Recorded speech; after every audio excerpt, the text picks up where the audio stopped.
본문은 욥에 대한 엘리바스 마지막 변론입니다. 엘리후는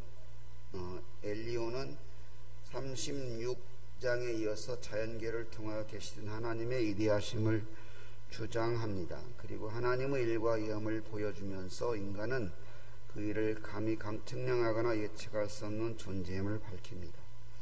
그러므로 인간은 하나님 앞에서 구간 변명을 늘어놓거나 아무 쓸데없는 고집을 부리지 말고 하나님의 역사심을 함부로 평가하지 말고 오직 하나님을 경외해야 한다고 말합니다. 본문의 엘리후 말을 통하여 우리는 하나님을 향한 바른 신앙의 태도를 알 수 있습니다. 하나님을 향하여 우리는 어떠한 신앙의 태도를 가져야 할까요? 첫째는 자연계를 통하여 계시되는 하나님의 음성을 들을 수 있어야 합니다. 2절은 하나님의 음성 곧 그의 입에서 나오는 소리를 똑똑히 들어라. 5절은 하나님은 놀라운 음성을 내시며 땅에 어리게 하릴 수 없는 큰 일을 행하시느라 라며 자연현상을 통해서 계시하시는 하나님의 음성을 들을 것을 말합니다. 폭풍우가 몰아치고 천둥번개가 내리칠 때면 우르르 쾅하는 우람한 소리에 놀라고 바로 앞에서 떨어지는 것처럼 번뜩이는 번개가 내리칠 때 가슴이 철렁하고 무서워 그 큰 비 속에서도 우산을 들고 서 있는 것조차가 또 겁이 나는 경험을 해보셨을 것입니다. 순간 죄악된 나의 모습에 두렵고 움츠려듭니다. 그리고 천지 만물을 창조하신 전능하신 하나님 앞에서 내가 얼마나 보잘것없고 무능한 존재인지를 깨닫게 됩니다. 인류는 이러한 자연현상을 들어서 자연계를 통하여 계시하시는 하나님의 음성을 들으라고 욥에게 촉구하고 있습니다. 종교개혁가 루터는 자신의 친구가 벼락에 맞아 죽은 경험을 하고 나서 자신 앞에서 벼락이 내리치는 순간 두려움에 떨며 하나님의 종으로서 사제가 될 것을 서원하였습니다. 그리고 신부가 되어 자신의 구원의 문제를 고뇌하며 당시 가톨릭의 전통을 따라서 그 성당에 올라가는 계단이 상당히 높은데 그 계단을 무릎으로 올라가는 그런 고행. 서양 쪽에 가보면 성당이 그 계단이 성당 올라가는 게 상당히 높거든요. 거기를 무릎으로 이렇게 올라가고 내리고 그렇게 루터가 그런 고행을 했어요. 그런 것뿐만 아니라 많은 고행을 했는데도 여전히 구원의 문제에 대해서 해결점을 얻지 못하고 마음속에는 정지감이 늘 넘쳤어요.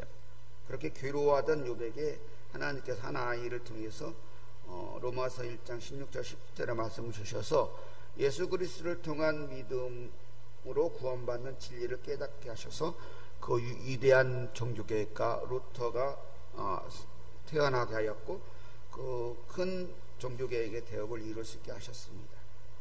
처럼 똑같은 사안을 바라볼 때 맨날 치는 번개라고 그냥 넘기는 사람도 있잖아요. 그런 걸 겁내냐고, 저같이 심장이 그렇게 약해가지고 어떻게 살아가냐고 그럴 수도 있잖아요. 어떻게 보고 해석하는가는 중요합니다. 그렇지만 우리 성도는 자연현상, 어찌 보면 아주 그 작은 일반인들은 그냥 보아 넘기는 그냥 대수롭게 여기지 않는 그런 속에서도 하나님의 음성을 들을 수 있는 그런 바른 신앙의 태도를 가질 수 있어야 하겠습니다. 두 번째는 하나님 앞에서 인간 한계를 인정할 수 있어야 합니다. 엘리후는 계속해서 측량할 수 없는 하나님의 지혜를 말합니다.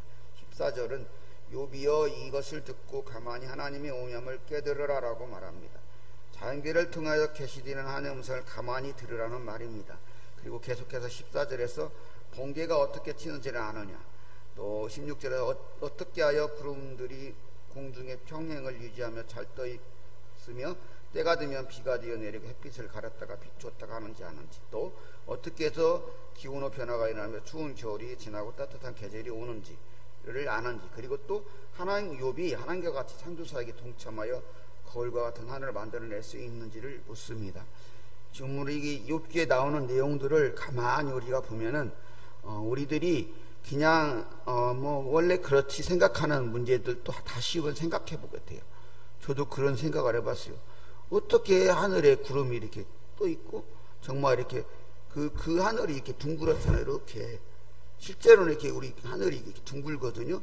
그런 둥그런 하늘에 구름이 탁 자리를 유지하고 때로는 움직이기도 하고 사라졌다 생겼다 하면서 햇빛을 가리기도 하고 어느 때는 그렇게 아무것도 안 보이다가 갑자기 큰 구름이 나타나기도 하고 이런 것들 그런 것들은 그러나 그렇게 그런 것들을 통해서 하나님의 음성을 들으라고 하는데 뒤로 가려진 그 심령은 이를 들을 수도 알 수도 없습니다. 엘리후는 지금 욥의 상태가 그런 심령의 상태에 있다고 지적하면서 합니다. 우리는 살아가면서 자연상이 여러 가지 우리가 경험하게 되는 자연 현상에 대한 어떤 완전한 해석을 내릴 수가 없습니다. 알 수도 이해할 수도 없어요. 지금 사람들이 맨날 그 방송에 뭐 달나라에 그 착륙을 했니, 뭐 화성에 그 우주선에 착륙을 했니, 또 어제는 보니까 화성에 그 중국의 우주선이 착륙한 것을 미국 뭐 우주선이 이렇게 감시를 했니 어찌냐고, 또 뭐 보이에전가 무슨 또 우주선은 지금 목성을 넘어서 명왕성을 향하고 있다고 하면서 그 뭐 우주에 대해서 무언가를 막 다 많이 안 한 것처럼 말하지만 그렇게 얻어진 정보들조차도 그것이 완전한 사실인지 진리인지 알 수가 없습니다. 그리고 아무리 사람의 과학이 발달을 하고 인간의 지혜가 최고도로 올라간다고 하여도 우리가 이렇게 딱 눈에 보이지 않는 또 햇빛이 보이긴 한 그런 자그마한 먼지 하나조차도 만들 수 없는 것이 인간의 한계점입니다. 그래서 우리는 하물며 그러한 인간이 이 광활한 우주를 포함한 이 모든 세상을 만드신 하나님의 존재를, 그리고 하나님께서 하시는 일을 어떻게 알 수가 있겠습니까? 저도 오래 공부를 안 해봤지만, 많은 공부를 안 해봤지만, 제가 저번에도 말했지만 학부 그리고 신대원을 이렇게 마치고 공부를 해보면 해볼수록 알게 되는 것이 우리는 하나님에 대해서 알 수 없는 존재이구나, 그것을 알게 되는 것 같더라고요. 저는 그렇게 느껴서, 다른 분들은 어떻게 신학을 하면서 느꼈나 모르지만은, 그래서 신대원 1학년은요 고개가 진짜 하늘을 찌른다 그래요. 다 뭔가 아는 것처럼. 근데 신대원 3학년이 되면 고개가 폭 내려간다 그래요. 내가 정말 아는 것이었구나, 어떻게 가서 목회를 하겠는가, 그러더라고요. 그런 말이 있어요. 그런 거예요. 우리가 뭔가 다 아는 것처럼 사람들은 말하고 무언가를 다 밝혀낸 것처럼 자그마한 이 하나님께서 만드신, 하나님께서 짜여놓은 세상의 그런 법칙이나 섭리들의 아주 극히 일부분을 이제 알게 된 거예요. 기존에 있던 것을 그냥 다시 발견한 것 뿐이고, 발명이라는 것도 하나님께서 이미 만들어 놓은 거 있는 것을 사람이 찾아내고 사용하는 것 뿐이거든요. 그런데도 그것을 무슨 것을 아는 것처럼 이렇게 막 떠들썩하게 하는 그런 인간의 점은 도저히 하나님을 알 수도 없을 뿐더러 하나님이 하신 그 일을 조금만 까지도 흉내낼 수 없다는 거예요. 인간은 그런 인간의 한계점을 우리는 알아야 돼요. 그래서 우리는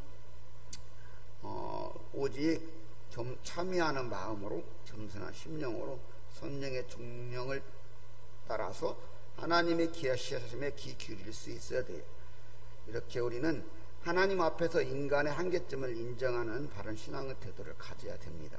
그리고 끝으로 하나님을 온전히 경외해야 합니다. 22절은 하나님은 두려운 위험이 있느니라, 23절은 전능자는 우리가 찾을 수 없나니 말씀처럼 전능하시고 측량할 수 없는 광대하신 하나님, 그렇지만 공의로우시고 하나의 모든 판결도 이런 하시는 모든 일들에 오류가 없으신 하나님, 그 하나님께서 우리를 정말로 사랑하시고 친밀하게 대해 주신다고 해서 우리가 우리의 존재성을 잃어버리고 그 하나님과 그 친밀한 교제 속에 있던 아담과 하와가 하나님께서 하면은 죽는다고 한 그 선악과를 그냥 아주 과감하게 따먹어서 하나님처럼 되려고 했던 그러한 실수를 우리는 저지르면 안 된다는 거예요. 우리가 잘 알고 있는 그러므로 우리는 24절의 말씀처럼 사람들은 그를 경외하고 그를 스스로 지렸다는 모든 자를 무시하는 말씀처럼 우리는 오직 두렵고 떠는 마음으로 하나님을 경외해야 돼요. 잠언 1장 7절은 이렇게 말하잖아요. 하나님을 여호와를 경외하는 것이 지혜의 근본인 것을 미련한 자는 지혜와 관계를 멸시한다, 이렇게 말하고 있어요.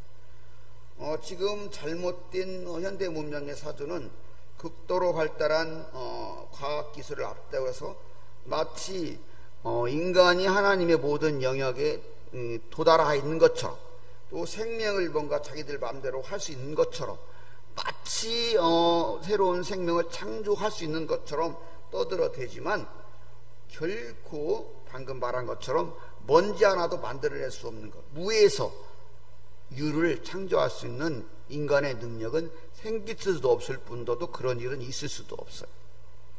어디까지나 인간은 하나님 앞에서 정말 미미한 존재일 뿐이라는 거예요. 우리가 그 구약 성경에 보면은 창세기에 나오는 그 아브라함의 모습 속에서 이런 바른 신앙의 태도를 배울 수 있어야 돼요. 아브라함은 그 아담과 하와처럼은 아니었을 망정 정말 하나님과 친밀한 교제를 나누었던 사람이에요. 내 친구라고 하나님이 그러셨잖아요. 그런 아브라함이 어느 날 보니까 하나님께서 백세 아들을 주셨더니 그 아들만 끼고 사는 거예요. 그러니까 하나님께서 좀 염려가 되시기도 하고 의심스럽기도 하셨을지도 몰라요. 그래서 아브라함에게 말을 던지는 거예요. 아브라함아, 너 그 아들 독자 있지? 네 인생의 전부, 너의 모든 것 나에게 줄 수 있냐? 번제로 드려라. 그러나 아브라함은 그게 순종했어요. 아브라함은 그걸 아는 거예요. 내가 아무리 하나님과 친밀한 교제를 나누고 하나님이 나를 친구라고 하여도 나는 누구다? 피조물이다. 그렇기 때문에 아브라함, 그러한 하나님을 경외한다는 것은 이렇게 자발적이고 온전한 순종을 하나님께 보여줄 수 있는 거예요. 우리들의 모습은 그러한가 보겠어요. 우리가 정말 하나님을 경외한다고 하는데 저부터도 얼마만큼 하나님께 그러한 순종을 하고 있는가, 그러한 경외의 태도를 가질 수 있는가. 저부터도 그렇지 못하는 것 같아요. 오늘 이렇게 우리가 욥기를 이렇게 쭉 바라보면서 놀라운 것은 그 시대에 어떻게 이렇게 놀라운 지식들, 그러한 것들이 여기에 적을 수 있는가. 그러니까 지금과 같은 우리가 누리는 이런 과학 문명이라는 혜택들을, 이런 것들이 단지 없었을 뿐이지 그때 당시에 사람들의 지혜나 지식이나 이런 것들이 지금에 비해서 못하다는 결론을 내릴 수는 없는 거예요. 우리들이 밝혀내지 못한 세상에 여러 가지 신비들이 있잖아요. 그런 것들을 바라봐도 우리 진화론자들이 말하는 것처럼 사람들의 지식이나 이런 것들이 발달하면서 진화되어서 지금의 수준에 이르렀다, 그 말도 오패가 많이 있다고 볼 수 있는 거예요. 어쩌면 오히려 이런 그러한 인간의 능력이나 이런 것들이 더 퇴보된 부분이 있을 수도 있다는 거예요. 그처럼 우리 인간은 하나님 앞에서 지금 미미한 존재임으로써 우리는 아무리 어떠한 우리가 생각할 때 나는 정말 이런 뛰어난 존재야, 이런 생각이 들 때, 그럴 때도 나는 단지 하나님 앞에서 피조물일 뿐이야, 하나님 앞에서 미미한 존재일 뿐이나, 이런 것을 잊지 않아야 돼요. 그런 마음에서 진정한 경외가 나올 수 있는 거예요. 그런 두려움, 하나님 앞에 두려워 떠는 그 두려움, 내가 하나님 무서워서가 아니고 정말로 하나님을 사랑하고 하나님을 존경하고 그러기 때문에 나오는 그 진정한 사랑 속에서 오는 그런 경외감을 가질 수 있어요. 그런 경외감을 인간은 가져야 된다는 거예요.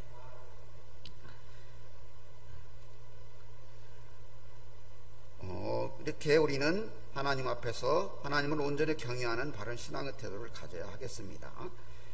본문의 욥을 통하여 욥을 향한 엘리오 마지막 변론을 통해서 우리는 하나님을 향한 바른 신앙의 태도를 배웠는데, 자연계를 통해서 계시되는 그런 하나님의 음성을 들을 수 있어야 됩니다. 정말 어떤 사람들은 정말 우리들은 그냥 넘기는 가느다란 그 떨림 속에서도 하나님의 음성을 감지하는 사람도 있어요. 그럴 수 있어야 되는 거예요. 그리고 두 번째로, 우리는 아무리 많은 것을 이루었고 나의 존재가 대단한 것 같이 보여도 정말 우리는 하나님 앞에서 먼지만도 티끌만도 못한 정말 그런 존재라는 사실을 절대로 잊어서는 안 된다는 겁니다. 그렇기 때문에 우리가 하나님 앞에서 취해야 할 수 있는 그런 자세는 하나님에 대한 경외가 마땅하다는 것입니다. 오늘날 많은 교회의 문제들도 그러하고, 오늘날 세계가 자연계의 질서가 무너지고 자연계의 역습으로 인간 생존이 위협받는 지역에 이르게 된 것은 이러한 하나님에 대한 향한 바른 신앙의 태도가 무너졌기 때문이라고 생각합니다. 다소 늦은 감이 있지만 지금이라도 우리는 하나님의 절대주권을 인정하며 하나님을 온전히 경외하는 자세를 가져야 할 것입니다.